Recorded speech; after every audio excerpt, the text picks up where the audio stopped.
Bonjour à toutes et à tous, ravi de vous retrouver sur ce plateau pour un nouveau numéro de Cela se passe en Haute-Savoie. Vous connaissez le principe de l'émission. Nous revenons sur l'actualité du département de la Haute-Savoie sur une thématique bien précise.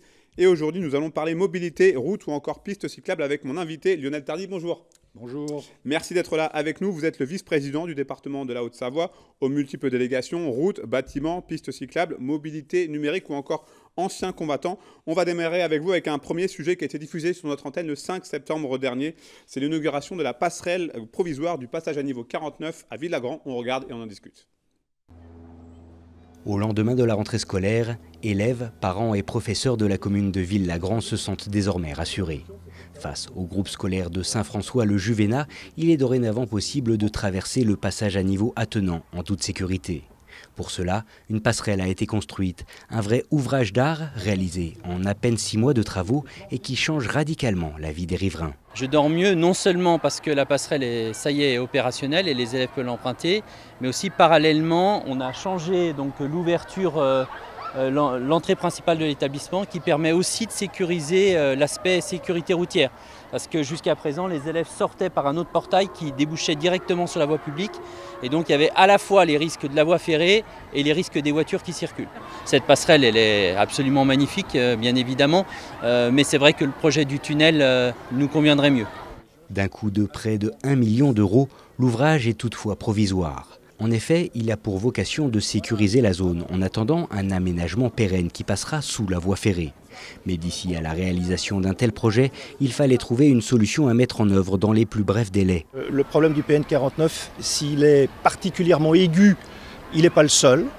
Et je pense qu'on trouvera preneur. Et puis, une fois qu'on l'aura vendu, ou même avant, de toute façon, en bas, là, il y aura la solution pérenne, on passera sous les voies.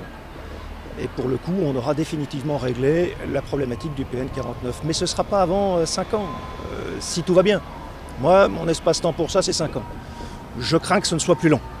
Reste désormais à changer les habitudes. Car si cette nouvelle passerelle est aujourd'hui fonctionnelle, de nombreux élèves demeurent à ce jour perplexes face au nombre de marches d'escalier, préférant encore un raccourci dangereux à ce nouvel itinéraire sécurisé. Lionel Tardy, on connaît l'importance de la sécurité aux abords des passages à niveau pour le conseil départemental. On a vu cet exemple du côté de Villagrand. C'est pas fini.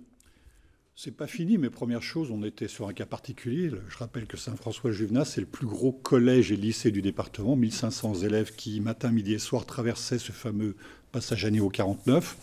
Donc on a fait un effort particulier, parce qu'encore une fois, ce n'est pas la compétence du département, les passages à niveau. C'est la compétence de SNCF Réseau. Mais comme le dossier n'avançait pas, comme l'a dit Christian Verdonnet, donc le conseiller départemental du secteur, c'est un dossier qui traîne depuis très longtemps. On a fait une solution provisoire, mais à terme, mais c'est d'ici 5 ans, d'où cette solution provisoire, on mettra un passage en mode doux par la SNCF, donc sous ce passage à niveau 49. Le département a prévu aussi de sécuriser plusieurs autres passages à niveau. Voilà, on va profiter notamment avec les travaux le long de la voie ferrée, donc entre La Roche et Saint-Gervais, pour des travaux durant 2 ans pour sécuriser un certain nombre de passages à niveau et les effacer.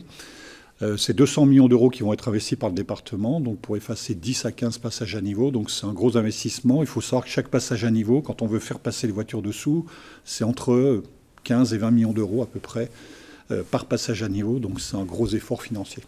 Lionel Tardy, on passe à notre deuxième sujet, les aménagements de la rive est du lac d'Annecy en matière de pistes cyclables. C'est un reportage de Fanny Savard. 674 000, c'est le nombre de cyclistes qui ont emprunté la rive est du lac d'Annecy depuis le début de l'année. Et ce chiffre va forcément grossir, puisque les 12 derniers kilomètres de travaux entre Balmette et Glières sont enfin terminés. 12 kilomètres qui étaient les plus difficiles, puisque c'est un budget de 31 millions d'euros. Il a fallu qu'on fasse à certains endroits un encorbellement sur le lac, et puis qu'à certains endroits on monte assez haut dans le talus pour pouvoir faire l'infrastructure. Donc c'est un gros chantier, on arrive au bout. C'était important de le faire parce que la rive est de plus en plus fréquentée, plus de 800 000 cyclistes par an. La rive ouest, la rive historique, c'est 1,5 million de cyclistes, donc c'est les 2 voies dans les plus fréquentées de France. Cette nouvelle voie verte, qui a coûté près de 31 millions d'euros, est une très bonne nouvelle pour de nombreux cyclistes. Ils vont enfin pouvoir allier plaisir et sécurité. Nous, on apprécie beaucoup le fait de pouvoir faire le tour. En toute sécurité. Elle est bien sécurisée tout le tour du lac, donc ça permet d'en profiter un maximum.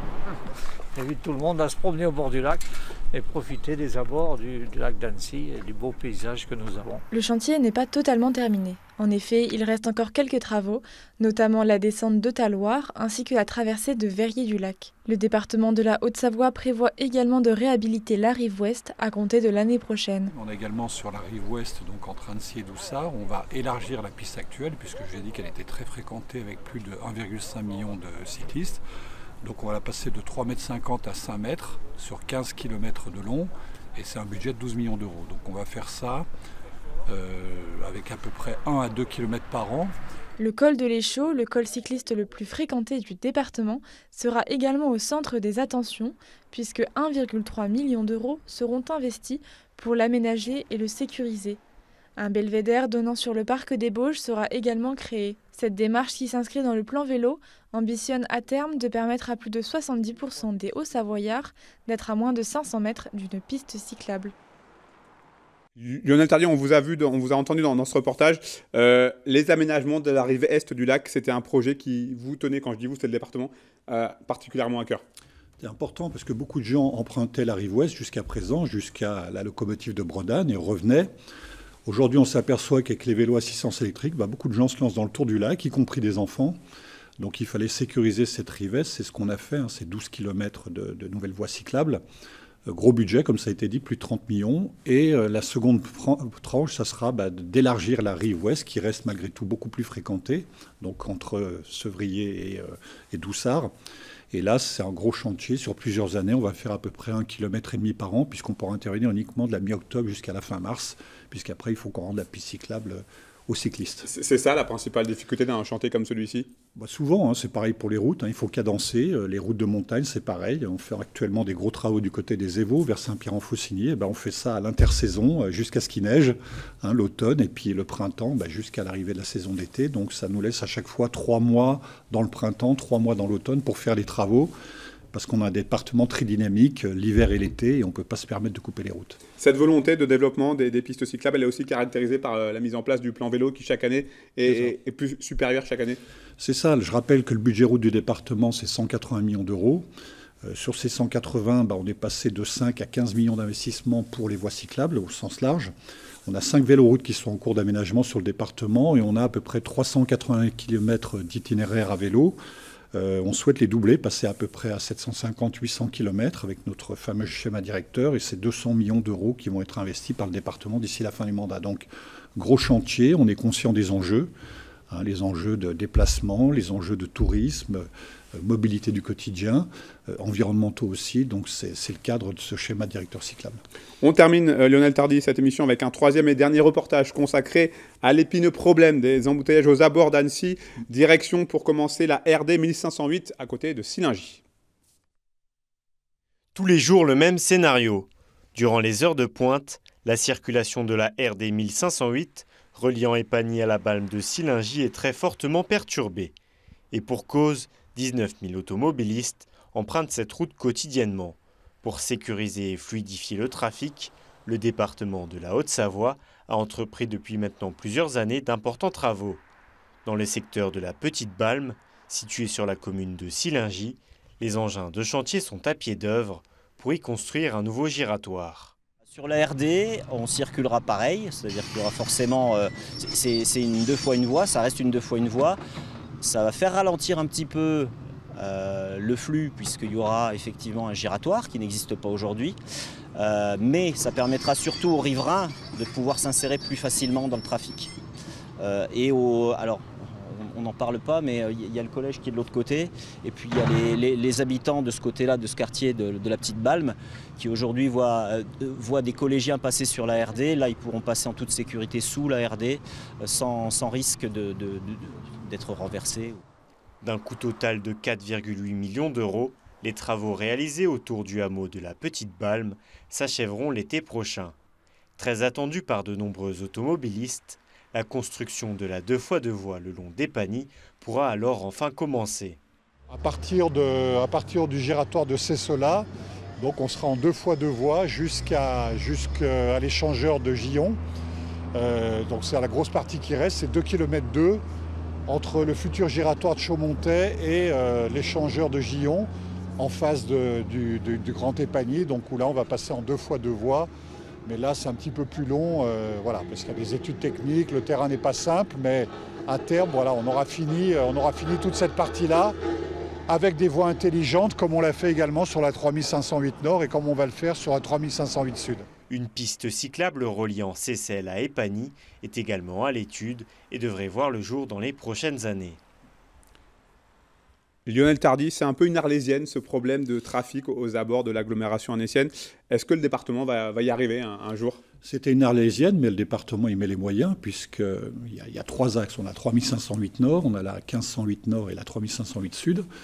Déjà, le département y met les moyens, puisque le financement était à 50% entre le département et l'agglo, et le département a décidé de passer unilatéralement à 70%. Donc déjà, ça veut dire qu'on a la volonté d'y aller.